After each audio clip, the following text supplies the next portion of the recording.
Hello, Professor Cruz. This is our final project for analytical methods in systems. We are Fernando Laceri, Rodrigo Palomares, Jorge Limón, and Alejandra Navarrete. Company X, dedicated to the transportation services, wants to maximize their kilometer per gallon statistics reported by their fleet of trucks, for which they implement the use of two additives to ensure the quality and efficiency of them. They both have similar specifications, but additive 1 has a cost of $58 and additive 2 has a cost of just $29. Both will be implemented in a 12-truck test fleet, and the results will be analyzed by a Wilkinson test to determine their differences.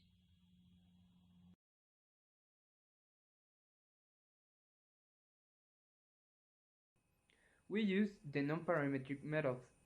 The non-parametric method refers to a type of statistics that does not require that the population being analyzed meet certain assumptions.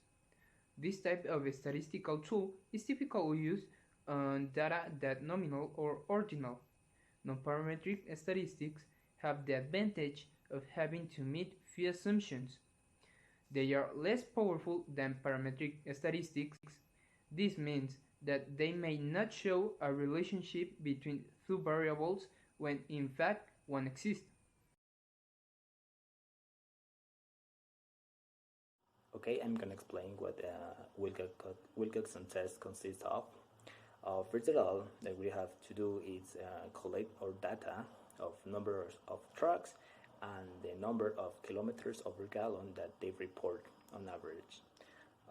After that, we make an analysis of all these data, and we make our hypothesis. Our null hypothesis is that the additive 1 and additive 2 report the same number of kilometers over gallon on average, and our alternative hypothesis is that the additive 1 reports a greater number than additive 2. After that, we make a specific a calculus.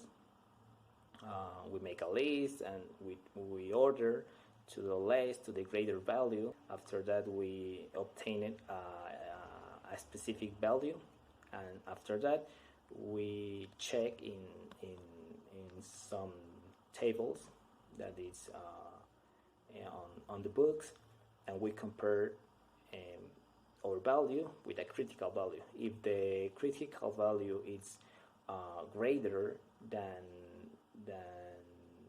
our value that we calculate, we have to accept our null hypothesis.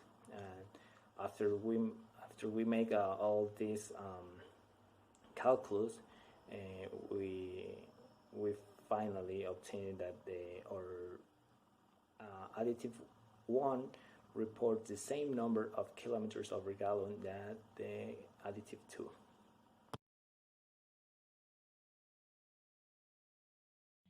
As we can see in the test, the cited value was 42, and the result we came up with our statistical tool was 51.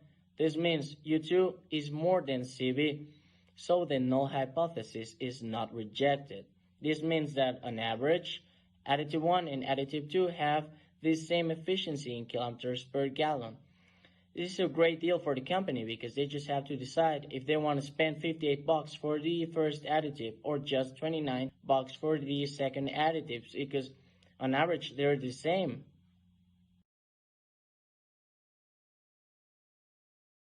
This past test represents an extremely important step for the company, because now the company has an opening to supply their entire fleet of trucks with additive 2. Since it has said before, it has the same efficiency with a lower cost.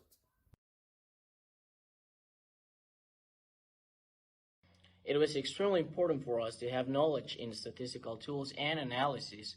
Now we realize that examples given in class, as simple as they may be, actually happen in real-life situations, and we, as engineers, need to have knowledge in this type of topic in order to come up with the feasible solutions for different situations.